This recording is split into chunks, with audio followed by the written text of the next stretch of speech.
All right. Hello, good afternoon, everyone. I'd like to call this special Common Council meeting to order. This is Tuesday, June 23rd, and it is 4 p.m. The first order of business is the roll call, and I'll ask our city clerk, Joanne Marcon, to call the roll. Mayor Kim Smith, Here. Alder Jim Benash, Here. Alder Kathy Loendorf. Here. Alder Stephen Knott, Here. Alder Larry Jurassic, Here. and absent at the moment, it would be Alder Tom Smith and Alder James Wojcik. Okay, we do have a quorum. If Tom or James were to join, we will let the record show they have gained attendance. All right, next up on the agenda for consideration and possible action, we'll start out with item 2, discussion on city budgeting strategies for the 2027 operational budget. With that, I'll turn it over to our city administrator, Rick Niemeyer. Rick, take it away. Thank you, Mayor Smith. Welcome, everybody. We are here today for our annual budget strategy meeting, formerly known as budget goals meeting. And this is an opportunity for all of the council members to give input in regards to the upcoming 2027 budget process. But before we get to that part, I just want to make a couple of brief remarks in regards to things that kind of go into the process from the staffing perspective, and then just update you on a couple of projects, infrastructure projects that the city has invested in recently. So, each year we have the departments complete what they are requesting for their budgets when it comes to line items that you see when the budget is presented. When we put the budget together, there are a number of items that we get from other sources that are out of our control. And again, just wanted to kind of touch base on those just briefly in regards to, at this point, we don't have a clear picture of what our budget is going to look like in 2027 because we're still waiting for those numbers. Some will come in the next couple of weeks, some will come in over the next couple of months. So it's just a matter of when they come in. So for example, each year we get advised what our net new construction is. That number is important because that is the number that dictates what it is we can increase any tax or levy for the following year. I can speak from experience that generally it is not very much, but that is one area that we have to wait for that number to come in. Another area is shared revenue. That is the amount or money that comes from the state. Again, they set what that dollar amount is going to be each year, and we have not yet been notified. We have estimates as to what we think it might be based on just previous history, but until we get that information, we're just not sure what that's going to be. Health insurance rates is always a gamble as well, too, as to what those are going to be on any given year. So again, those are numbers that once we have all of that information together, we can put together. We also get various transportation funding from various sources. Again, those are numbers that we just have to wait for. The reason I bring those up is because, as we talk about any budget strategies this evening and what we want to do moving forward, not knowing what those numbers are makes it a little challenging to know what the 2027 process is actually going to look like. But just wanted to give you an idea that those are things that we still have to look at, still have to learn or get information from other sources. There are other numbers as well, too, but those are really the big ones that I just wanted to point out. Then the other area I just wanted to do an update. I've been meaning to do this for a little while is our last year or two, the city has made some investments in some infrastructure in efforts to try and save money or costs going forward. The two that I wanted to briefly talk about this evening are the electric squad cars and then the solar panels in City Hall. I'll touch base with the electric squad cars first. As you may know, we introduced 2 electric vehicles into the fleet over the past year. The program has not been in place for quite a year yet, so the data we've been able to gather is quite preliminary. And so our best estimates at this point in time, based on the 2 vehicles that we have in service at the moment, is roughly $1,000 every 5 months is what we're saving. Now, I'm going to put an asterisk by that in the sense that we are still gathering the data, still analyzing it. We don't have we always like to have a full year to take a look at things and do the comparisons. There were some in-use timeframes that we had to deal with as well. So there's a number of factors that feed into what that current number looks like. What we're anticipating going forward is those savings will continue. And with the introduction of 2 more electric vehicles yet this year, if all goes as planned, anticipating that those savings will continue to go up. So again, that one I just wanted to throw out there as just an update. We don't have a ton of information yet, but we're still working on analyzing the data. And I want to thank Sergeant Sean Colgan for putting together the data he was able to get so far, because he did a good job on looking at that to date. The other one are the solar panels on City Hall. Those went into use as of January 1 of 2025. You'll notice that there's a handout in front of you that Dan Wick had put together. I know Kevin Schubert's also been helpful in putting some information together. Dan had prepared those slides to give you an indication of what those savings are looking like. Since we've had a full year, we've been able to compare 2025 to 23 and 24 respectively. And again, I won't go over each slide individually, but you can see what the monthly billings are, what the monthly usage is, and then what and I don't have it in front of me, so I use the wrong terminology, production is as well. So that is just, again, for informational purposes. As you can see that there's a savings of over $8,000 from 24 into 25. Again, this is just an opportunity to update you on some of the things that you've approved money for in the past, and how that is coming back to save the city some money. I thought it was fitting as we look ahead at the 2027 operating budget process. So having said all of that, again, we're here to talk about some strategy or goals or input in regards to the 2027 budget. Keep in mind that this is generally about the general fund operating budget, as the capital improvements budget does go through a little bit of a different process through the Board of Public Works. So having said that, unless there's any staff who want to add anything on to what I have left out, I will turn it back over to council for any comments.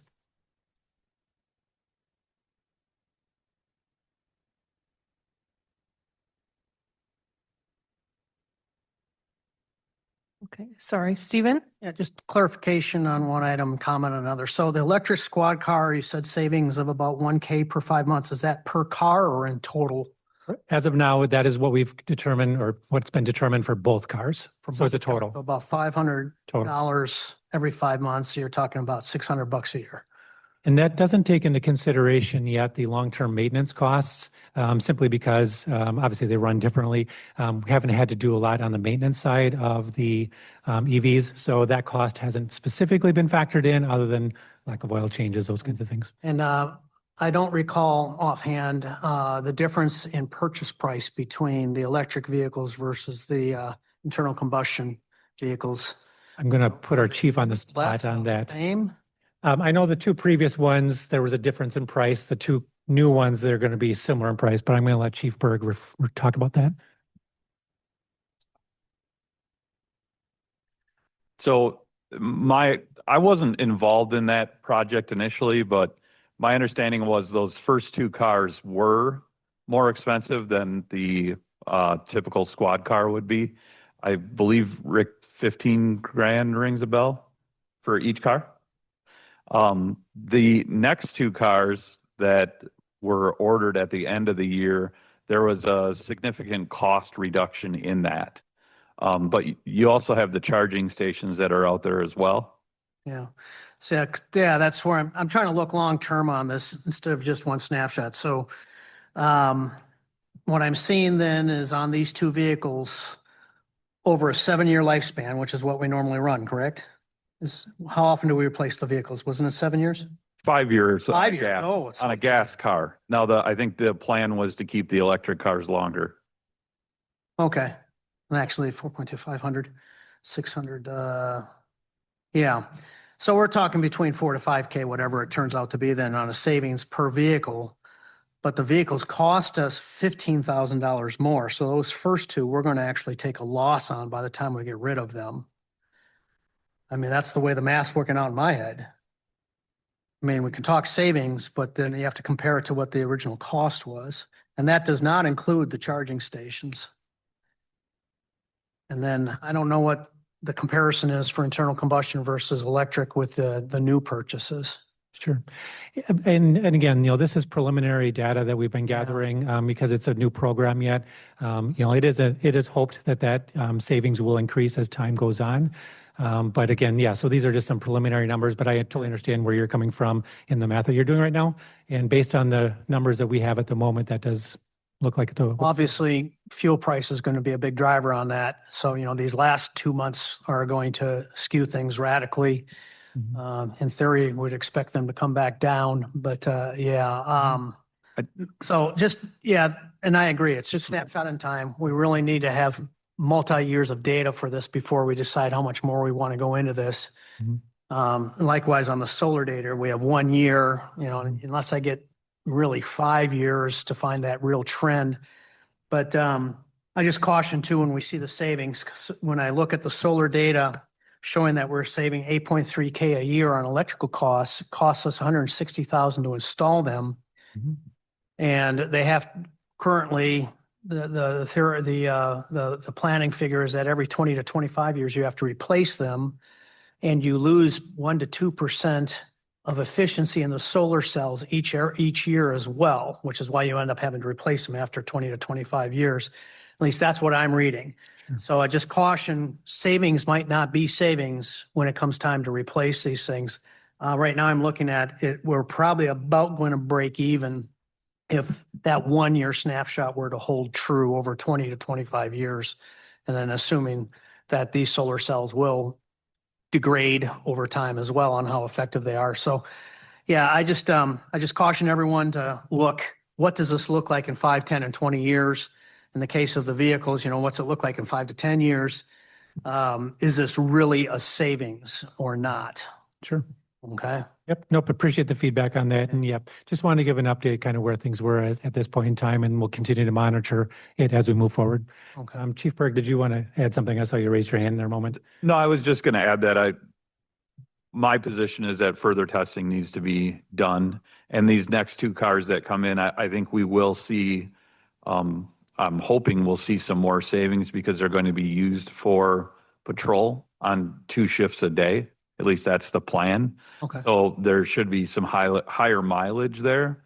But I wouldn't be comfortable asking for additional electrical vehicles until we see how this works for a few years. I got smart. Yeah, get some long-term data. All right. Thanks. Do we have a Okay. time frame on the new vehicles? I don't. We thought that they would both be here early this year. One was delivered earlier this month, and the second one is still, we're waiting delivery on.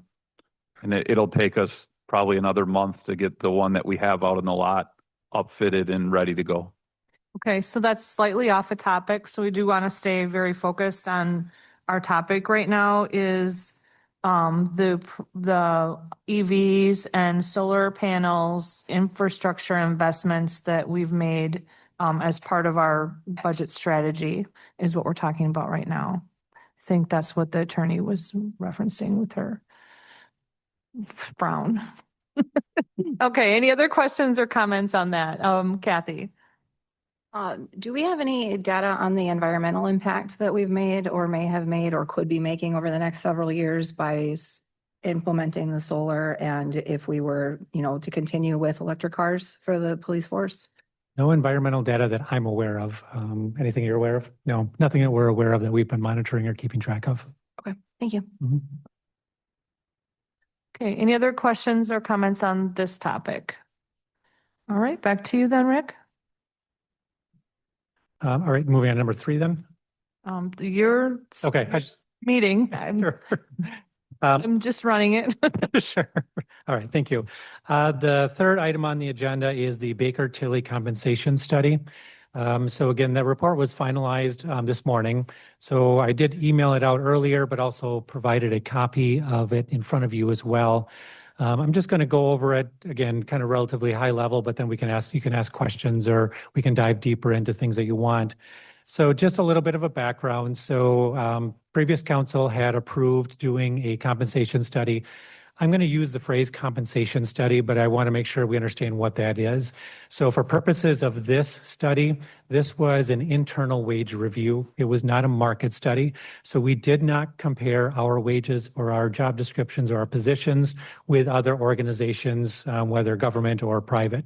This was just looking at our internal job descriptions and positions and comparing them, looking at compression issues, making sure that the job descriptions accurately represented what the job duties and responsibilities of each employee were. So that's when I say compensation study, I just want to make sure that we understand what that means. Rick, can I just also add, and maybe you're going to do this anyways, but I did see this come into my inbox, but I haven't seen this before and I haven't had time to review it. So can you just include an overview and whatever you're going to say? Absolutely. Because probably others haven't as well. Perfectly. Yep, I can do that. And so this document is an overview of what the process was and what the results are. And so I'm going to describe first what the process entailed in regards to Baker Tilly, and then we'll go into what the results are, and then talk about next steps after that. So the process was council did approve that we go out for the compensation study that's in front of you here, along with the funding. Baker Tilly was chosen to do the study for us. They also did the 2020 study for the city of Onalaska, which I believe was a full market review at that time, if I remember correctly. And so they did the original, and so they were doing this study as well. So once they were hired, we did a kickoff meeting where we met with them virtually and just had some discussion about what are the things that need to happen. And the first thing that needed to happen was each department had to go through all of their job descriptions and make sure that they were accurately representing what the job duties and responsibilities of each person within their department were. Keep in mind that this study was in regards to regular full-time and part-time employees. Seasonal employees were not included in the study either. So the first step were departments went through their job descriptions, added, took out, whatever the case might be, and then provided them to Human Resources for review.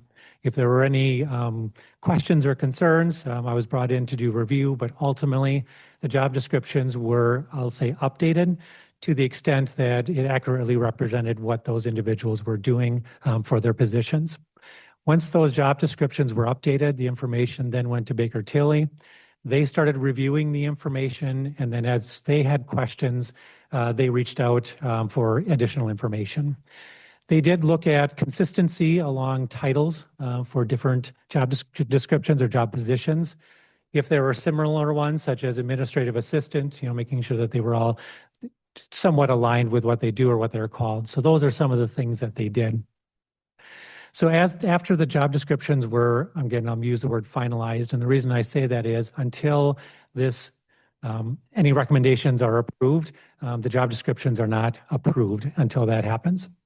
So once that happened, then Baker Tilly then did what they called a SAFE assessment. A SAFE assessment is their mechanism internally of how they take a look at each job description and determine what that position should be ranked in our wage plan. So if you recall our wage plan, and that is on page 5, there are 25 grades and there are 11 steps. So each position across the city, again, regular full-time and part-time employees, based on that SAFE score are placed in a particular grade 1 through 25. Now on that scale, you will see that there are some highlighted in orange. Those are grades that we do not currently have any employees in those grades, but they are there in the event that we need to reassign someone to a different grade. So those are the different grades. So what the SAFE score does is it tells us where this position should be placed on our wage scale, our wage plan.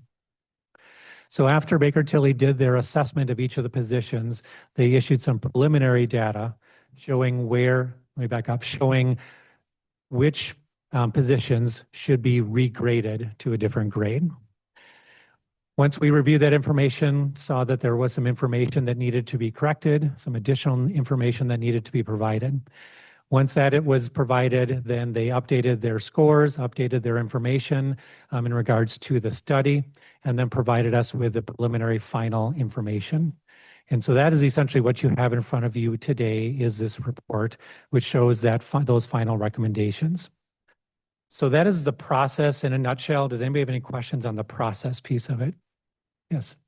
Yeah, where it says table one, compensable factors and weights, this was Baker Tilly's idea, or was this something that you came up with, or? Table one is what Baker Tilly came up with, and that's what they utilized for each position, correct?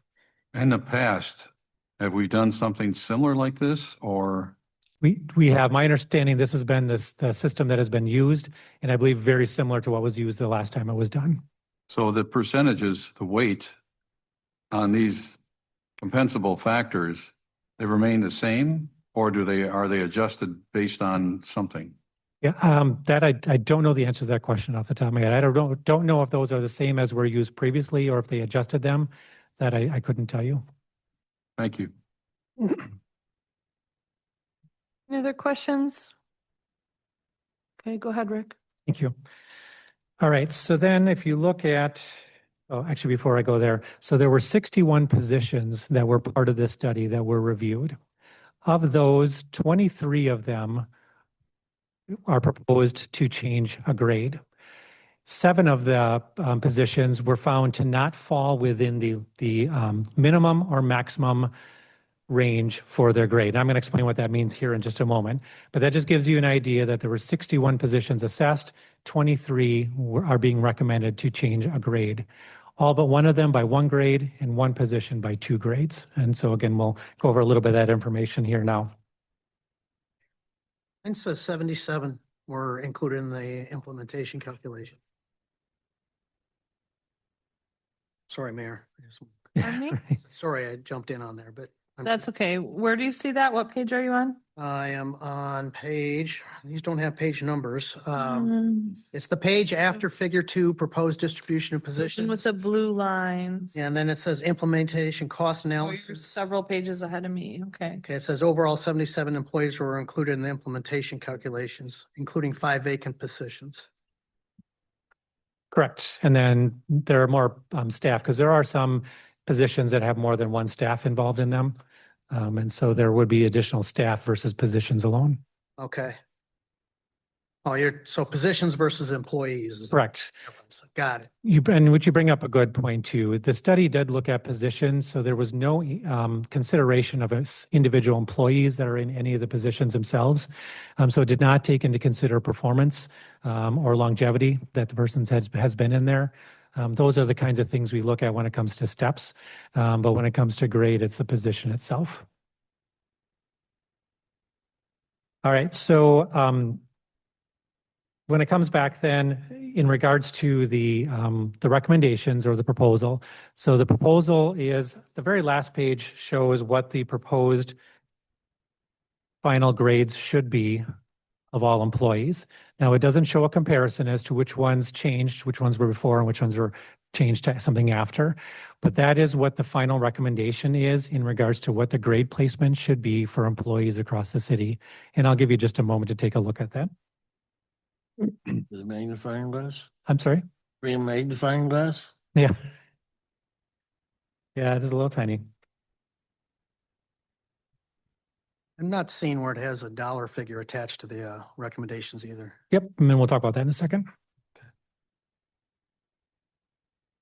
On the grade, it's got some of them are blue. Does that make a difference? Yeah, let's see, because I can't read it either. It's too small. Yeah, it is some of the people that are changing. Make it now or Sorry, I can't read what that small. see one is finance It- director? They have a color coding system from purposes of this scale anyhow. Those are all the final recommendations. I have a list I just made for myself in regards to the specific positions that changed. But again, too, these are some of them, or this is the final proposal. So what's on the right of the grades is what the new pay system or pay scale would look like. And the positions are in line with what the grade recommended grade is. I guess maybe I'm misunderstanding something, but how did they decide what the pay was for the grade and the step, regardless of the position? So the numbers themselves on this, on the 11 steps, they took our previous pay scale that we've been using up to date as of January 1. they added in our 1.5% COLA that we had factored in for July 1. So it's just those numbers adding in the 1.5%. So it's not relevant to like, say what, any position would actually make, like, Correct. I'm just trying to think of, I'm blanking out on any position of any person who, a city administrator, well, you're a different position, but like a city administrator or a finance director or a city attorney or a When they city clerk. When they created the original market study pay scale back in 2020, they would have looked at that because then they did a full market analysis as to where those parameters should be. What would be the minimum and what would be the maximum for that grade, which would then qualify for that position. So for example, city administrator, grade 22, they would have looked at what similar positions, what do they make based on the criteria. So they would have established that, again, presumably in 2020, if not before. Yeah, I think it would be 2019 data. 2019 data. And so this particular one, they didn't review any of that information. They simply just added in our COLA projections for 2026 that have already been approved. And that's where these numbers, they adjusted those numbers accordingly. So each grade does coincide with the job duties and responsibilities, that SAFE score, that parameters, that does correspond with what that SAFE score does come back as. What is the recommendation for reviewing that type of data? Industry data for positions. What is the recommended time period for reviewing that data? The recommendation for Comparables. for full comparables market across. analysis is every 4 to 5 years. Thank you. So- Anybody else have any questions? I'm still looking, unless I missed it. Yeah, I feel like Right. it's a lot of information. Total dollar figure on this, if Mhm. we were to implement the Correct. recommendations. Yep, and that's what we're going to go over next. And so I just wanted to get the background. So if people had questions about how we arrived at where we are now, we could answer those. Otherwise, we'll go into next. What is each of the, if you'll notice on the page numbers are not numbered, unfortunately. I don't have page numbers. Mhm. Yeah, there's no page. The third to last page, the top of it says implementation cost analysis. So if you're on that page, it gives 3 options there for implementation. And yes, it does not give the numbers, but I'm going to give them to you here. So option 1 would be making the changes for those employees who are being proposed to change their grades.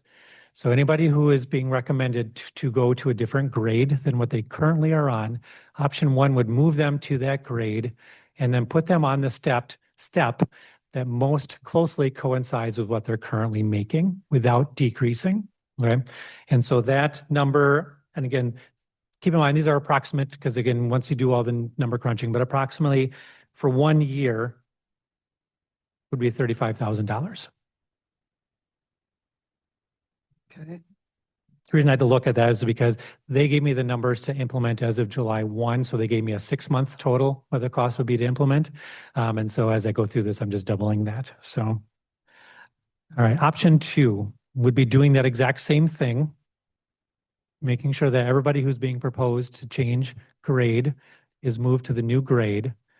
And then for everybody, not just those who are moving grades, they would be moved to the step on the scale that corresponds with the years of service in their current position, not with the city, but in their current position. So if someone has been here for 4 years, they would, whatever grade they happen to be, do the SAFE score, they would go to step 4. Now, if they're already to step 6, they're not going to go backwards. They would remain at their step 6. But that would be placing anybody at the years of service in their current position. That would impact some, but not all individuals. I'll use myself as an example. Under option 2, I would not move on the compensation plan. So if they had worked as something somewhere else, and then like say it was Danwick and he was the Park and Rec director somewhere else for 5 years, and then he came here for 10 years, he Mhm. would go at the 15-year step. He would, but since we're at 11, we'd max at 11. Okay. Well, it was a false example. Yeah. but So it's whatever their Intentionally. Sure, but it's whatever their position is here at the city. So there are some employees who have been promoted over the period of time that they've been here. And so that step would be based on their promoted time frame, not their entire time frame with the city. Got it. Okay. And that cost is? So the cost on that one for a year would be $151,000.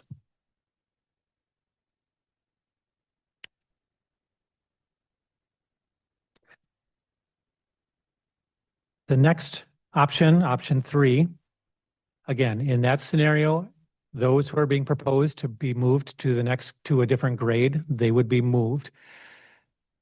But everybody would go to the step. So if you're at a step, I'm just making up an example. If you're a grade 6, step 3, and it's being proposed you go to a grade 7, then you would go to a grade 7, step 3.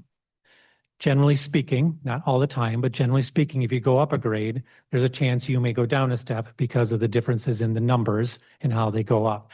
There's a 2.75% increase between steps as you go up, and there's a 6% increase between grades as you go up.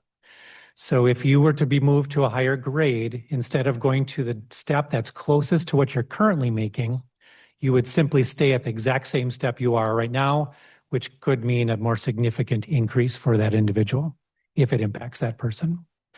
That cost would be $285,000.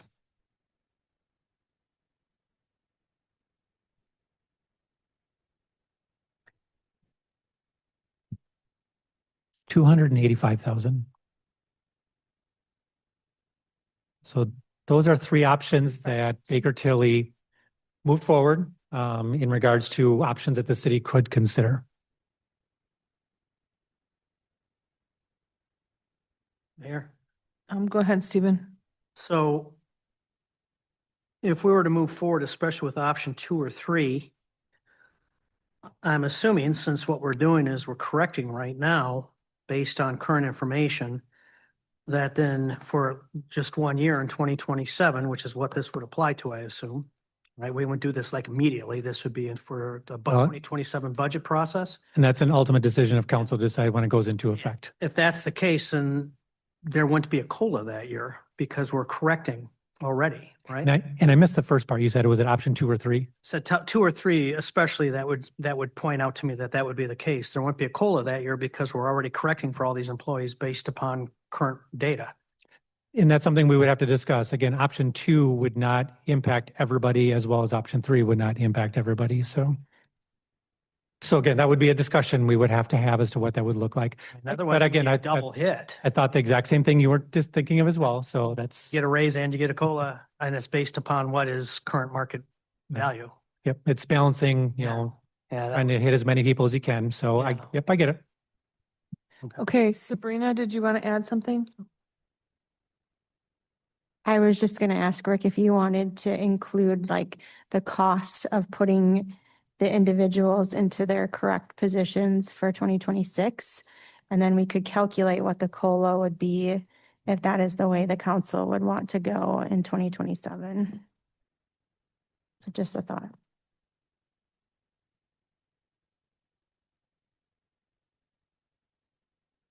So the numbers I have in front of me are the numbers that Baker Tilly said.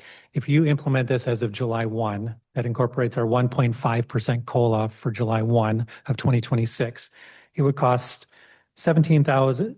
And this is placing those individuals who are being proposed to be moved to the proper grade and going to the step most close to their current wages. That cost would be the $17,515. And so I think what Sabrina is saying is if you hypothetically did it now, what would that look like for an increase as of January 1 with another COLA? Which I would say that as of right now, we're toying with the idea of a 1.5 again, but that's just, again, very preliminary information. So then if this information is good through July 1st, if we were to implement some of the more robust ones here, we'd be looking at a 1 COLA, otherwise from July through December, because January through June is taken care of inside of the study.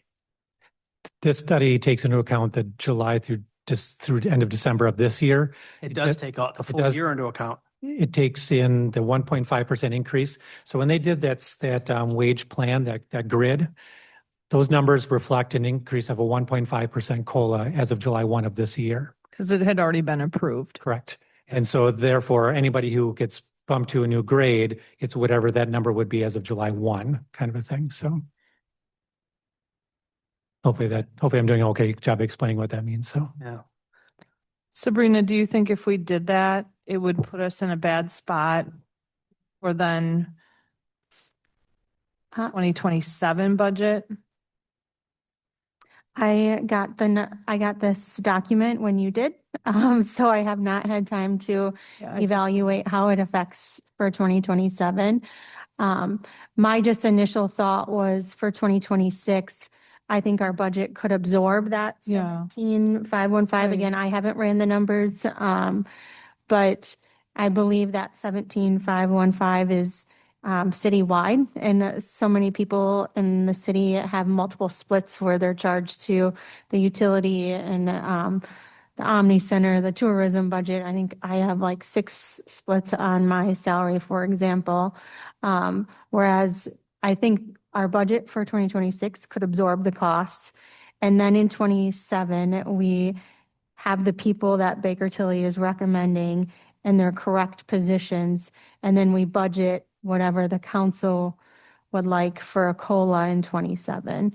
Now, if you wanted to do all of it in 27, we can definitely calculate that. It's just, I don't have that number for you today of what that would be. We just also have the big increase from the police department that we're going to have to overcome.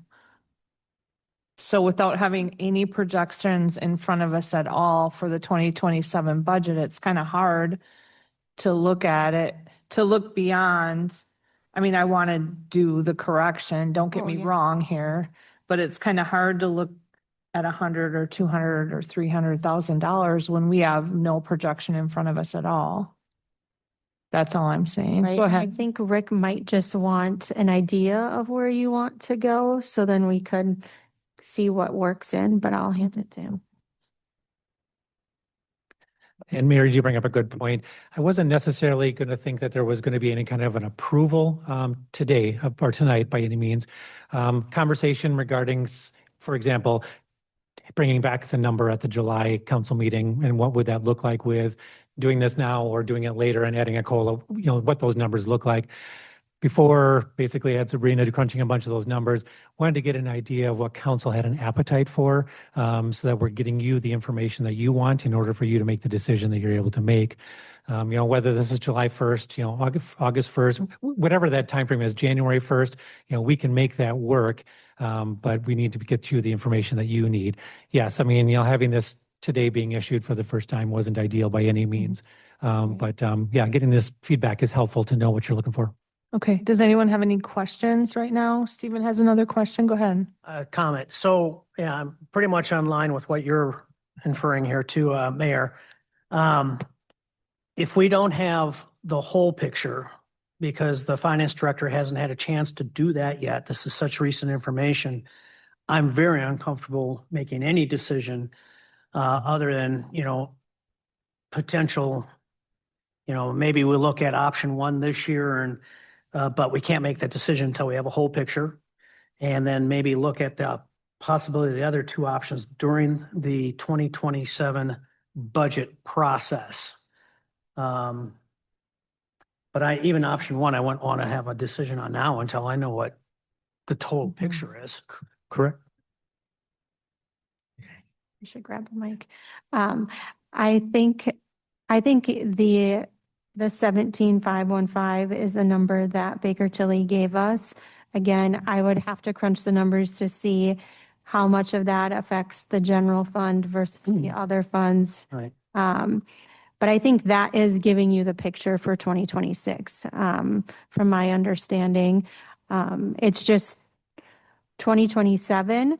I just can't tell you how that 17,000 is going to affect the COLA for 27 is the only thing I can't give you right now. Yeah, and we have an unknown with item number 5 too, that we'll have to deal with, equitably with the city too. So there's just a lot of unknowns right now for even the near future. You're talking January. Okay, Rick? Correct. Yeah, again, we weren't necessarily, or I wasn't necessarily looking for an official decision, but so for example, are there any options that you just don't want to consider? That would be helpful. is option 1 or 2, if they're both viable options, we can do some number crunching to come back with what does that impact have on the more long-term budgets. Those are more of the feedback I was looking for today to kind of get an idea which direction you want us to go in. Oh, we can do that. I think they're all feasible, Mayor. I just don't know if they're sustainable. That's the issue. And I guess I don't want to steal the conversation, but I feel like I would like to move ahead as soon as possible, at least with the correction, whatever you want to call it. But then I would also like to see the comparative, the external wage study done. Unfortunately, I feel like we do a lot of studies, but like before we like make this huge $100,000 investment, I'd like to see some external comparables. If we're going to make a big investment, let's make it in the right places in case we were to have, like, I'm thinking just for an example, I don't know if I should correctly say this or not, but like we truly did advertise for an engineer and we were unable to secure one. You know, was that because of the wage? You know, maybe we need to look at what we're paying our engineers, you know, like, I don't know, because, you know, there could be other positions like where we need to just look at what is the market for these different positions. Go ahead, Rick. And I can answer that one specifically. So the staff engineer was specifically, I don't want to say it was singled out, but it was included, and to take a look at whether or not what we're asking is appropriate. And it fell well within the range of where it should be. So just as an example, but I guess I'm a little unclear in regards to comparison to market. I'm not sure what you're. For positions, like how you would say, like, what are the external, like, just as we did for the police department when we decided to do we did comparable wages to the surrounding area. So we felt comfortable increasing the wages to our police officers so that we weren't losing them to the surrounding area. And now we will enter into negotiations with our fire department and see what wage they'll end up with. Sure. You know, same for our other employees to make sure they have competitive wages for our region. Sure. And certainly that is possible. From my perspective, it would make more sense to hire someone to do that. Yep, because- that's what I mean. Yep. Okay. Contract with Gotcha. someone. Yep. Okay. That's why I said I feel like we have hire people to do a lot of studies, but Sure. once again, this would be another study. Mhm. Sure. I mean, it certainly is doable. You know, we'd have to come back with some cost estimates as what that would be. I don't remember what Baker Tilly had estimated what that cost was going to be. Remember? No, okay. We'd have to do some estimates in regards to what that would look like. So, That would likely be an RFP process again, as we did last time. yep. So it would take even more time, but I'm just saying, like, before we invest $100,000 into the wages, you know, I'd like to know which ones need more investment than others. Sure. Just saying. Okay, let's go around here. Okay, so probably we need to move on. So any other, like, Larry, where are you at with this? What are you thinking about this topic? Is The only question I the have. Baker Tilly study? You quoted 35,000? For a 1 year, correct. If it was just July through December of this year, it'd be 17,500. Sabrina? To implement it right away would be for 7/1. And then the cost for 2027, 35,000 is doubling that for the For the whole year, but it wouldn't necessarily include a COLA in 27 either. So it could be a little bit more than that in 27. So that's why I'm like, Correct.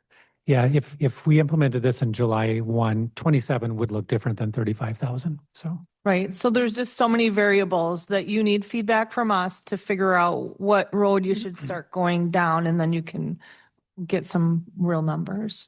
Okay, so Larry, you're leaning toward, Yes, I'm looking at the 35 versus a COLA, which is about the same as the other two without COLAs.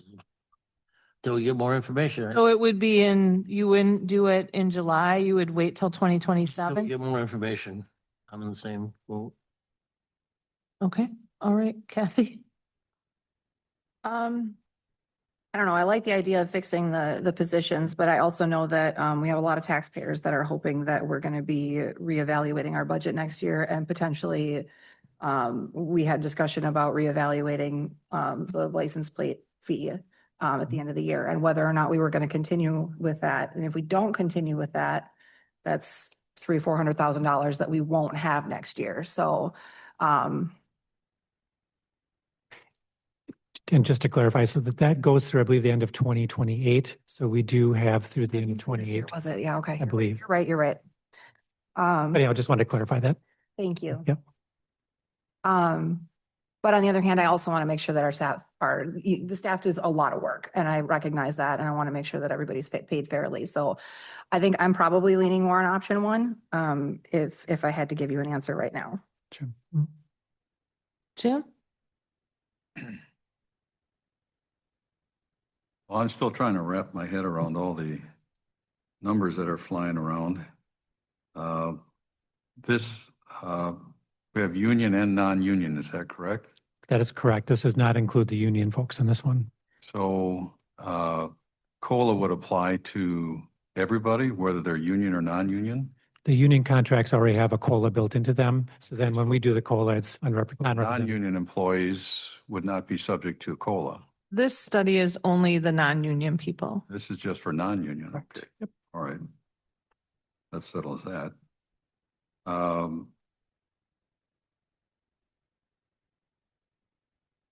Well, then COLA really doesn't take into consider, it's not part of this issue if it's non-union. Is that correct? 'Cause So every budget cycle, we generally put in a COLA of some kind into the budget. So for example, in 26, there was a COLA of 1.5% as of January 1 and 1.5% as of July 1st. And so we build those COLAs into, when you approve the budget, we build those into the budget. So again, it's not a guarantee, but it's an attempt each year to try and give a COLA to non-represented individuals. Okay. Mhm. So the figures that we have in our graphs are may represent COLA and an increase, or it may not represent a COLA and an increase. So the 17,500, if implemented as of July 1, that's not, that doesn't include the COLA because the COLA is already part of the compensation plan that Baker Tilly has set up. So that would be in addition to that 1.5% COLA, which we've already budgeted for. All right, so just so I understand, anything we do now is for 2027. Is that correct? It depends. Again, you could decide for it to go into effect in 26 yet. If not, if it goes into effect as of January 1 of 27, then we would work it into that budget. That's part of the conversation now is there appetite for putting this into effect sooner than January 1 of 27? So the fiscal year, I guess that's where I'm trying to understand the fiscal year and how this 17.5 from July 1st until December 31st. And then fiscal year would start again January 1. Correct. Okay. Yep. So this would be an exception to what the budget was approved for 26 if it went into effect early. So we would need to do a budget change. Why would we not approve the 17.5 now? I mean, if it's already been agreed to. No, it's just been, this is the results of the study. And so at the end of the day, council is the one that decides when it gets implemented. I see. So what we're looking at today, what you've supplied to us today would ultimately be an increase July 1 if we go to the table that Baker Tilly. Correct. I see. Yep. If you want it to, or it could be January 1st of 2027, or you could say no. Mhm. Or it could be $115,000 or 285 I've got 151. or, okay, 151 or something else entirely. It's just a proposal to Okay. consider. It's up to the council. Well, I could see going with the 17.5 right now. And then in January 1, implement a different, or implement something compensable, I guess, the way to look at it. And that's, it sounds like some feedback we're getting here is that what would 27 look like if this was implemented as of July 1st? And that's something we have to gather that information and bring back to you, presumably at the July meeting. I would go with option 1, but I'd also like to see us continue with the 17.5, I guess. Okay. Okay. All right, Stephen? Yeah, so I'm leaning very strongly toward option one, but I would like to see it delayed 1 month in order to get that whole picture of what it looks like this year, what it looks like next year. And obviously Sabrina is going to need some time with some of that. So I would like to see this tabled to go through our normal process of the July Finance Committee and then the July Common Council, where we can actually have all the data laid out in front of us. Because right now, everyone is, I'm hearing, is saying, I'm kind of trying to wrap my head around the figures because we don't have figures. That's why we're having a hard time wrapping our heads around them. We don't have them. Right. Well, and So- you need some time to digest it as well, too. So understandable. So that my recommendation is we just put this into the normal process in July. Let Sabrina do her job there and produce the figures, put it into the Finance Committee. They can review it, make a recommendation, and it goes to the Common Council in July. Yeah. Yeah, but I mean, if Sabrina, I'll call on you. I mean, if staff puts together a pitch of how we're going to pay for it, including everything else, Mhm. I'm willing to listen, Sure. open to it. Sure. Sabrina? I guess I just want clarification.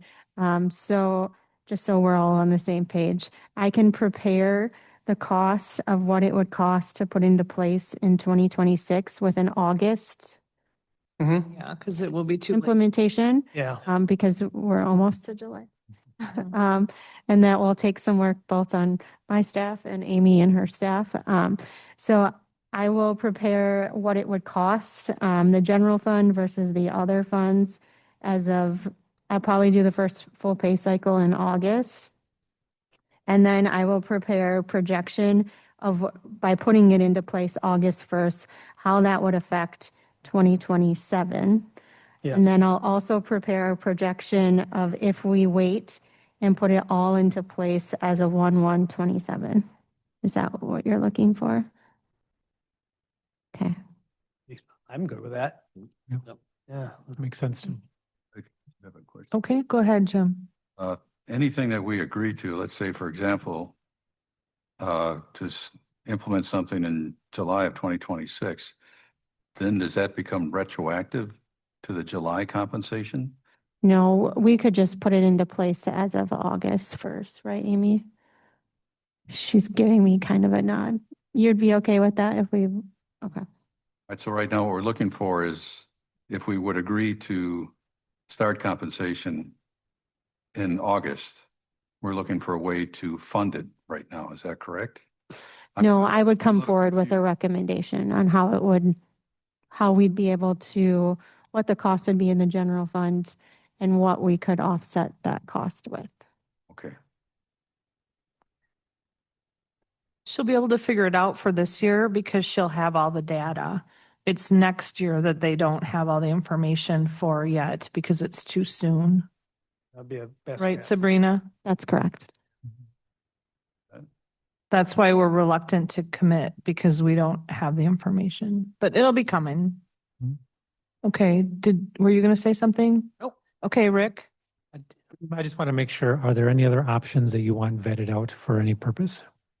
I would like to see them vetted out for the 2027 budget process because those are very expensive. I want to look at that as a whole. That's me personally. When you say them vetted out, what do you mean by that? Option 2 and 3. So if we're talking, it looks like a lot of folks are leaning forward towards going to option 1.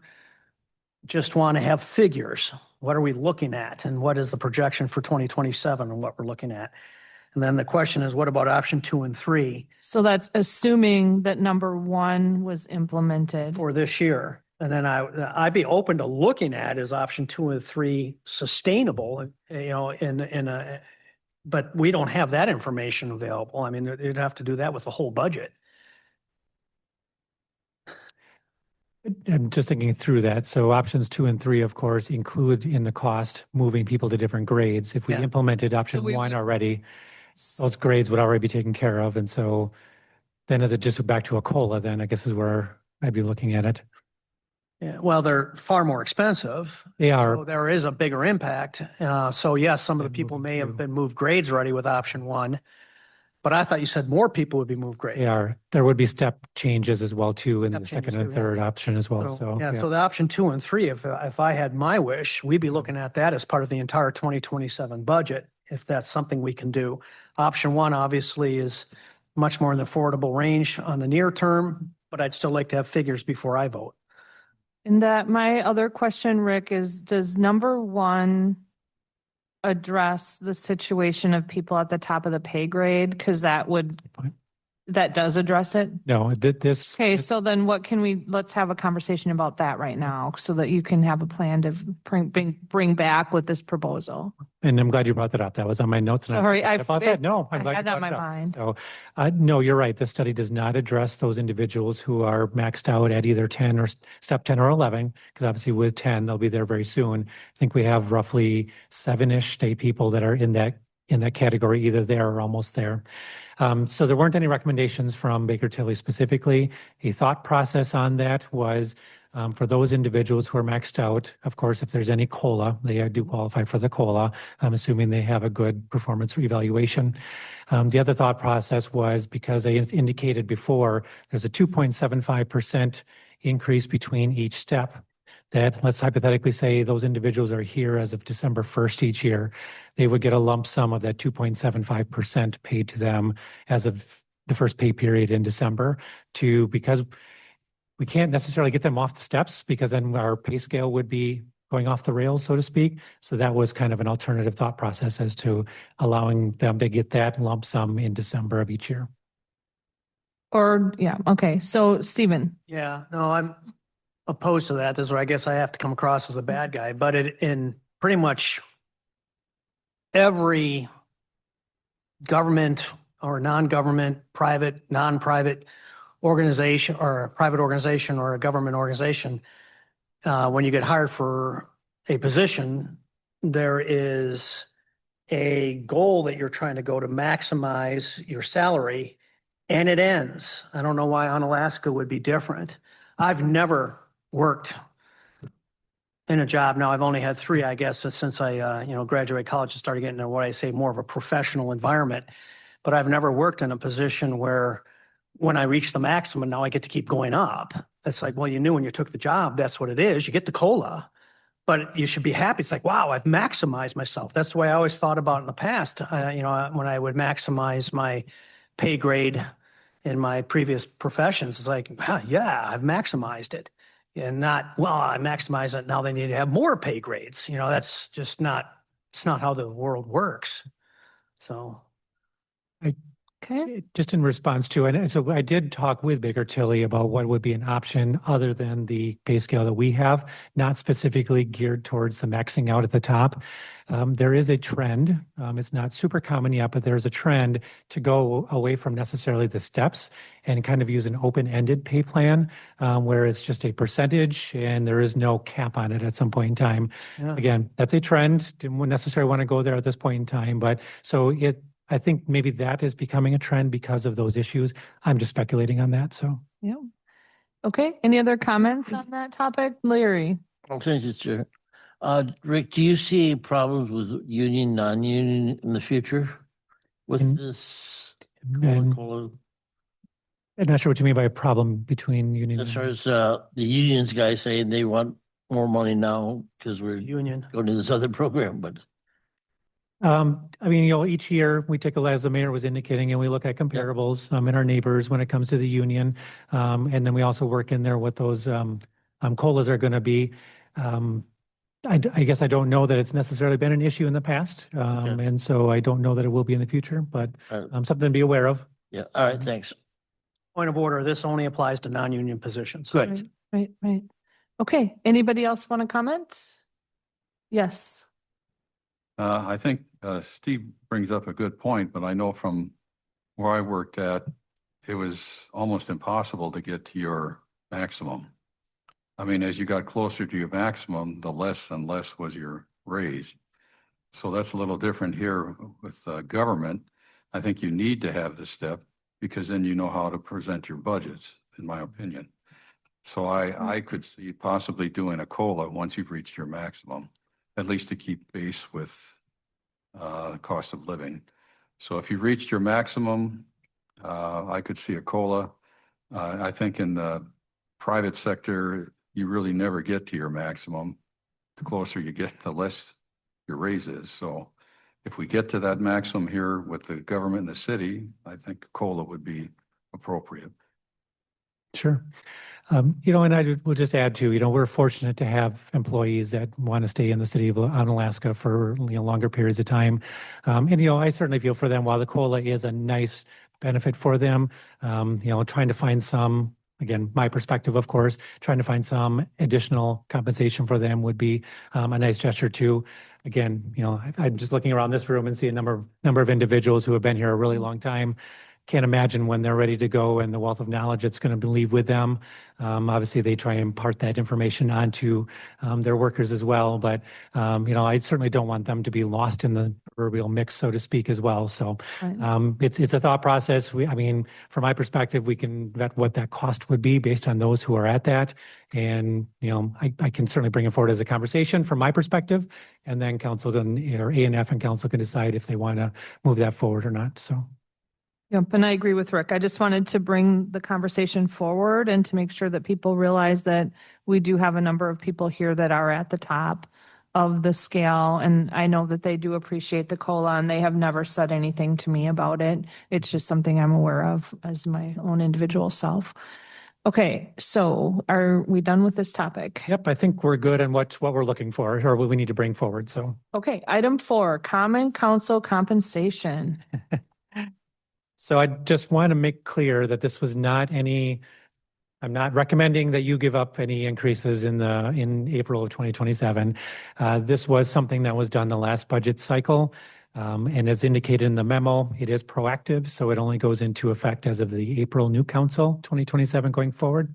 As we're looking at putting the budgets together, if you want to keep it as the ordinance states, we will put that in the budget, no problem. It's not a very large amount. And if for some reason you choose otherwise, it's just that's the money we can use elsewhere. So just wanted to have a preemptive conversation about it. And you can say yay, nay, or we'll decide later. I'm just wanted to talk about it. So so the way the ordinance is written now, if they do nothing, it increases? Correct. Okay, because I know we changed it okay, go ahead, Amanda. I thought we changed it. It still requires a vote. So not automatically. So basically what happened is even though the ordinance says that every election cycle, it increases, by the past COLAs that were implemented over the 2 years of their term, because there's a notice requirement and just having in our ordinances doesn't suffice that. We always do a budget resolution Okay, at budget time budget time. approving the increase to the council pay.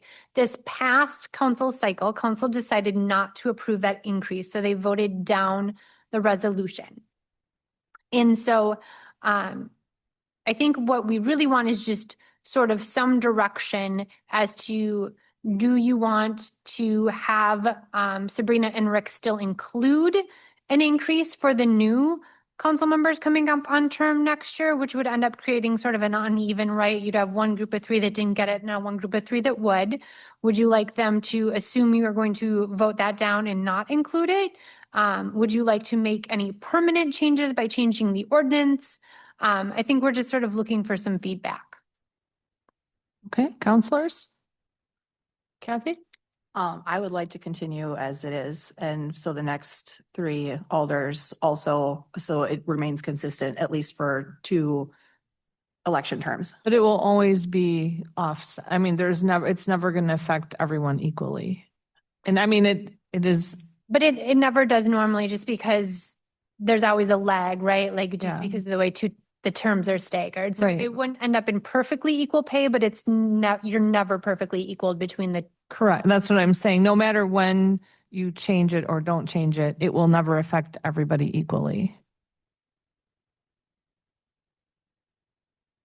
So, Yeah, I think, sorry, that's good. okay. Stephen? I'm in agreement with Kathy on this, along similar lines, I guess. I still think that since last year we did pass a freeze on the pay for a third of, or for half of us, I'm sure, sorry, that we go ahead and do it just one more time at least. And then on top of that, I have a concern that this is going to be a real tough budget sequence. And we're going to be talking about tight budgets a lot, I think. And I just think maybe we lead by example in one more year. I think, after 3 years of no pay increase for the common council, that taxpayers probably might understand that might be time for that small increase. And it is very minuscule, but still, I just, I'm kind of still opposed to going forward with that this year. Okay, anyone else want to comment? Nope. Okay, I think we got that covered. Mhm. Okay, then now go ahead. May I, before we move on to the next item, Director of IT, Joe, was able to send an email for my question about our solar conversation earlier. Can we add his reply to our Sure. official record? Because he was able to get Joe, did you want to comment the on? environmental impact email that you sent. Sure, we have a comment about the environmental impact from Joe, our IT guy. Yes, so Kathy was asking about the actual impact. So I just did I've got access to our solar panel stuff. So the actual impact to the environment, it's 119 trees planted. So think of like a small farm of trees. It's the equivalent to taking 45 to 50 cars off the road a year, or 20,000 plus gallons of gas used. The 86 tons of coal not being used for energy, or several rail cars of coals not going across the tracks. So kind of interesting things that we're saving. So 2 cars being used part-time saved us 20,000 gallons. this That's is hard for me. this is just the solar panels. This isn't anything with the police Okay. cars. This is All right. just by having the solar panels, Hard to believe. what it's doing for our environment. So it's all the feel-good stuff that doesn't really have a monetary value. Yeah, and I need to see figures behind all of that too, but yeah. So. Okay, thank you for sharing. Okay, anything else before we move to number 5? All right, number 5. Discussion and possible action on the 2027 Onalaska International Fire Association contract negotiations. Note, the Common Council may convene in closed session under Section 1985 1E of the Wisconsin statutes for the purpose of deliberating or negotiating the purchase of public properties, the investing of public funds, or the conducting of other specified public business. Whenever competitive or bargaining reasons require a closed session, the council may reconvene in open session to take the necessary action and/or continue on with the printed agenda. So will we go into closed session, or do we have open business business first? No, Your Honor, I believe we can simply go into closed session. This is just a standard contract language discussion under 1985 1E. Okay, thank you. We'll have a motion then to go into close. Closed session. Motion made by Stephen Knott. It's been seconded by Kathy Lohendorf. The city clerk will call the roll. Kathy Lohendorf. Aye. Stephen Knott. Aye. Jim Benash. Aye. Larry Jurassic. All right. We are in closed session. The time is 5:08. Thank you, everyone, for coming in tonight. We appreciate you.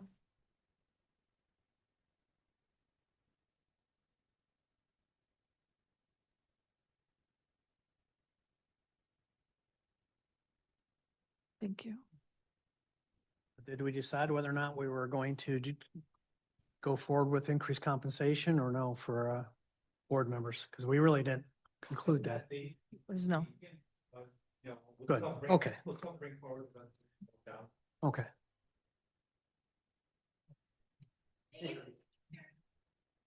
James, can you hear us? Oh, Yes. Can you hear me? Did he join during, I didn't count as a time. Because I didn't catch you. When did you join? It was like quarter after probably. Oh, I'm sorry. I'm sorry about that, James. I didn't know I would have accounted you in the attendance sooner, but we can add you now. Sorry about that. Oh, Did you have any input on any of the new to things we this were online thing. discussing?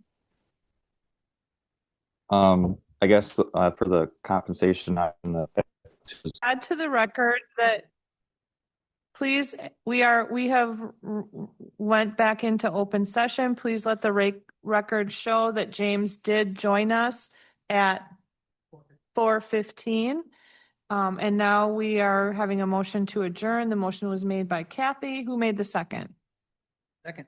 Second was made by Stephen Knott. All those in favor, please say aye. Aye. Any opposed? We are adjourned. The time is now 5:49. Thank you, everyone, for coming.